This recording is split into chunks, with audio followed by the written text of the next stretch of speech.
நண்பர்கள் அனைவருக்கும் காலை மாலை மதிய வணக்கங்களை தெரிவித்துக் கொள்வது உங்கள் நண்பன் அருண். இன்னைக்கு வீடியோவில் நம்ம எதை பற்றி பார்க்க போகிறோம்னா, நிறைய பேர் வந்து கமெண்ட் செக்ஷனில் கேட்டது, நிறைய பேர் எதிர்பார்த்துட்டு இருக்க ஒரு வீடியோ. ஸோ இந்த வீடியோவை ஃபுல்லாக பார்த்தீங்க அப்படின்னா, கம்பெனி லெட்டர் இல்லாமல் பேங்குக்கு நீங்கள் அலையாமல் நீங்களே உங்களோட ஃபோனில் account Singapore bank account open பண்ணிட முடியும்.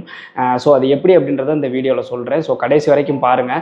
இந்த மாதிரி பயனுள்ள தகவலாம் நீங்கள் தெரிஞ்சுக்கணும் அப்படின்னு நினச்சிங்கன்னா நம்ம சேனலை சப்ஸ்கிரைப் பண்ணி பெல் ஐக்கானை கிளிக் பண்ணி வச்சுக்கோங்க. வந்துட்டு நீங்கள் வந்து சிங்கப்பூர் போகிறீங்க. சிங்கப்பூர் போனோன்னா பார்த்தீங்க அப்படின்னா வந்துட்டு மோஸ்ட்லி எல்லா கம்பெனியுமே கையில் வந்து சம்பளம் கொடுக்க மாட்டாங்க. உங்கள் சம்பளத்தை வந்துட்டு பேங்க்கில் தான் கிரெடிட் பண்ணுவாங்க. ஸோ பேங்க்கில் கிரெடிட் பண்ணுறதுக்கு என்ன பண்ணணும் அப்படின்னு கேட்டிங்கன்னா, ஒரு சில கம்பெனி என்ன பண்ணுவாங்க அப்படின்னு பார்த்தீங்கன்னா, உங்களை நேராக கூட்டிகிட்டு போயிட்டு பேங்க்கில் வந்து அவங்களே அக்கௌண்ட் ஓப்பன் பண்ணி கொடுத்துருவாங்க. அதுக்கு பார்த்தீங்கன்னா கம்பெனியோட லெட்டர் தேவைப்படும், அதுக்கப்புறம் பாஸ்போர்ட் தேவைப்படும். நீங்கள் வந்து இதுக்கு அலையிற மாதிரி இருக்கும். இப்போ பார்த்தீங்க அப்படின்னா வந்துட்டு டிபிஎஸ் பேங்க்கில் வந்துட்டு நீங்கள் டேரெக்டாகவே பேங்க்குக்கு போகாமல் அக்கௌண்ட் வந்து ஓப்பன் பண்ணிடலாம். மோஸ்ட்லி இது யாருக்கெல்லாம் யூஸ் ஆகும் அப்படின்னு பார்த்தீங்கன்னா, எஸ்பாஸ் இபாஸில் போகிறவங்களுக்கு தான் மோஸ்ட்லி வந்துட்டு பேங்க் அக்கௌண்ட் வந்து நீங்கள் கம்பெனி ஓப்பன் பண்ணி கொடுக்க மாட்டாங்க, கூட்டிகிட்டும் போக மாட்டாங்க. வேணும்னா லெட்ரு வேணால் தருவாங்க. நிறைய பேர் இந்த பிரச்சனையை ஃபேஸ் பண்ணியிருப்பாங்க. இப்படி யாராவது இந்த பேங்க் அக்கௌண்ட் ஓப்பன் பண்ணுற பிரச்சனையை ஃபேஸ் பண்ணியிருந்தீங்க அப்படின்னா கண்டிப்பாக கமெண்ட் செக்ஷனில் சொல்லுங்கள். நான் கண்டிப்பாக அவங்களோட கமெண்ட்டை நான் பின் பண்ணுறேன். ஓகேங்களா?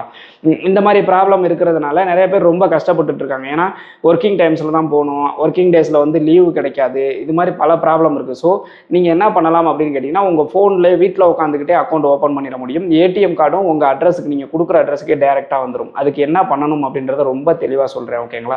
வேறு எந்த சேனல்லையுமே இதை பற்றி சொல்லவே இல்லை, ஃபஸ்ட்டு நம்ம தான் சொல்கிறோம். ஸோ இது உங்களுக்கு பயனுள்ளதாக இருந்துச்சு அப்படின்னு நினச்சிங்கன்னா ஒரு லைக்கை போட்டுருங்க.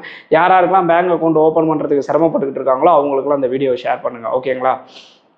ஓகே, நீங்கள் இதுக்கு என்ன பண்ணணும் அப்படின்னு கேட்டிங்கன்னா, ஃபஸ்ட்டு வந்து நீங்கள் சிங்க் பாஸ் வந்து ஓப்பன் பண்ணியிருக்கணும். சிங்க் பாஸ் எப்போ ஓப்பன் பண்ணி கொடுப்பாங்க அப்படின்னு கேட்டிங்கன்னா, நீங்கள் எம்ஓஎம் போகிறீங்க பார்த்தீங்களா, எம்ஓஎம் போகையில் உங்களுக்கு வந்து சிங்க் பாஸ் வந்து ஓப்பன் பண்ணி கொடுத்துருவாங்க.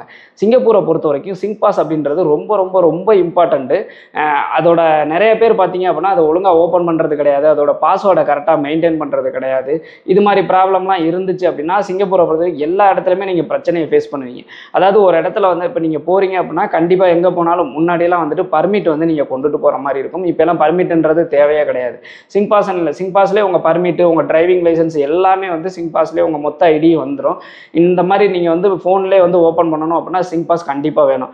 நீங்கள் எம்ஓஎம்க்கு வந்துட்டு ஃபிங்கர் பிரிண்ட் வைக்க போகிறப்ப அங்கேயே சிங்க் பாஸ் ஓப்பன் பண்ணி கொடுத்துருவாங்க. அதோட ஐடியும் பாஸ்வேர்டும் ஞாபகம் வச்சுக்கோங்க. மோஸ்ட்லி வந்து ஐடி பார்த்தீங்கன்னா உங்களோட பின் நம்பராக தான் இருக்கும், பாஸ்வேர்டு மட்டும்தான் நீங்கள் போடுற பாஸ்வேர்டாக இருக்கும். ஸோ அந்த பாஸ்வேர்டை மறந்துடாமல் ஞாபகம் வச்சுக்கோங்க. சப்போஸ் மறந்துட்டீங்கனாலும் அதை எப்படி ரெக்கவர் பண்ணுறது பாஸ்வேர்டு அப்படின்றதுக்கு நான் ஒரு வீடியோ போட்டிருக்கேன். அந்த வீடியோவை பார்த்து பாஸ்வேர்டை ரெக்கவர் பண்ணிக்கோங்க. அப்படி இல்லை அப்படின்னா உங்களுக்கு பக்கத்தில் இருக்கிற கம்யூனிட்டி சென்டர் போனீங்க அப்படின்னா அவங்க வந்து புதுசாக வந்து உங்களுக்கு அந்த ஐடியை ரெக்கவர் பண்ணி கொடுத்துருவாங்க. ஓகேங்களா? ஸோ சிங்க் பாஸ் ஐடி இதுக்கு கண்டிப்பாக வேணும். நீங்கள் ஃபஸ்ட்டு என்ன பண்ணணும் அப்படின்னு கேட்டிங்கன்னா, உங்களோட ஃபோனில் வந்துட்டு டிஜி பேங்க் அப்படின்ற ஆப் நான் இங்கே ஷோ பண்ணுறேன்.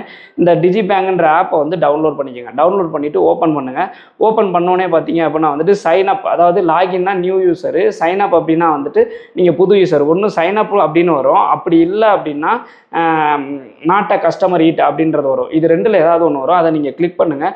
கிளிக் பண்ணோன்னே ரெண்டு இது கேட்கும். கண்டினியூ வித் உங்களோட பாஸ்போர்ட் நம்பரு, கண்டினியூ வித் சிங்க் பாஸ்ன்னு கேட்கும். பாஸ்போர்ட் நம்பர் கொடுத்தீங்க அப்படின்னா டக்குன்னு வந்து உங்களால் அக்கௌண்ட் ஓப்பன் பண்ண முடியுமா என்னன்றது எனக்கு தெரில. ஆனால் சிங்க் பாஸ்னால் ரொம்ப சிம்பிளாக நீங்கள் அக்கௌண்ட் ஓப்பன் பண்ணிடலாம். நீங்கள் என்ன பண்ணுறீங்க அப்படின்னா கண்டினியூ வித் சிங்க் பாஸ்ன்னு கொடுங்க. சிங்க் பாஸ்ன்னு கொடுத்தீங்கன்னா டேரெக்டாக வந்து அங்கேருந்து உங்களோட சிங்க் பாஸுக்கு போகும். நீங்கள் சிங்க் பாஸ் ஆப்பை டவுன்லோட் பண்ணி ஐடி பாஸ்வேர்ட்லாம் போட்டு ஆல்ரெடி நீங்கள் ஒரு தடவை லாகின் பண்ணி இருந்திருக்கணும். டேரெக்டாக அங்கே போனோன்னா வந்துட்டு சிங்க் பாஸோட ஐடி பாஸ்வேர்டு கேட்கும். நீங்கள் அதை போட்டோட சிங்க் பாஸ் ஓப்பன் ஆயிரும். சிங்க் பாஸ் ஓப்பன் ஆனோன்னே என்ன ஆகும் பார்த்தீங்கன்னா, உங்களோட ஃபேஸை வந்து ரெகக்னைஸ் பண்ணுறதுக்காக கேமரா ஓப்பன் ஆகி நீங்கள் கரெக்டாக உங்கள் வெளிச்சத்தில் உங்கள் ஃபேஸை வந்து அதுக்கு முன்னாடி காமிக்கணும். அப்படி காமிச்சிட்டிங்க அப்படின்னா கிட்டத்தட்ட வேலை முடிஞ்ச மாதிரி தாங்க. அடுத்தது பார்த்தீங்க அப்படின்னா வந்துட்டு உங்களுக்கு ஏடிஎம் வந்து என்ன நேமில் வரணும் அப்படின்ற எல்லா டீட்டெயில்ஸுமே கேட்கும். உங்கள் அக்கௌண்ட் நம்பர் வந்துடும். நீங்கள் டிஜி பேங்க்கும் ஓப்பன் பண்ணிக்கலாம். அதுக்கு ஐடி பாஸ்வேர்ட் ஜென்ரேட் பண்ணிக்கலாம். எல்லாத்தையும் ஜென்ரேட் பண்ணிவிட்டு உங்களோட ஏடிஎம் பின் நம்பரையே வந்து நீங்கள் கொடுத்துட்டீங்க அப்படின்னா அட்ரஸ் கேட்கும். அட்ரஸும் கொடுத்துட்டீங்க அப்படின்னா ஆட்டோமேட்டிக்காக வந்து உங்கள் அட்ரஸுக்கு வந்துட்டு ATM card, DBS ATM card வந்துடும். அதில் உங்களுக்கு டிஜி பேங்க்லேயே அக்கௌண்ட் நம்பர் இருக்கும். அந்த அக்கௌண்ட் நம்பரில் நீங்கள் பணம் உங்கள் கம்பெனியில் கொடுத்துட்டீங்க அப்படின்னா அந்த அக்கௌண்ட் நம்பர்லேயே வந்து உங்களுக்கு சேலரி போட்டுருவாங்க. நீங்கள் வீட்டுக்கு பணம் அனுப்புறதும் இந்த டிஜி பேங்க்லேருந்தே வந்து டேரெக்டாக வந்து உங்களோட இந்தியாவுக்கு நீங்கள் பணம் அனுப்பிக்க முடியும். ஓகேங்களா? ஸோ இவ்வளவு சிம்பிளாக நீங்கள் வீட்டில் இருந்தே வந்து அக்கௌண்ட் ஓப்பன் பண்ண முடியும். இதுக்கு தான் சொல்கிறது. இந்த மாதிரி முக்கியமான விஷயங்கள் எல்லாமே வந்துட்டு நம்ம சேனலில் ரெகுலராகவே போட்டுட்ருப்போம். ஸோ தயவுசெய்து வந்து நம்ம சேனலை சப்ஸ்கிரைப் பண்ணிக்கோங்க, ஃபாலோ பண்ணிக்கோங்க. மீண்டும் ஒரு வீடியோவில் சந்திக்கும் வரை உங்களிடமிருந்து விடைபெறுவது உங்கள் நண்பன் அருண். பாய்.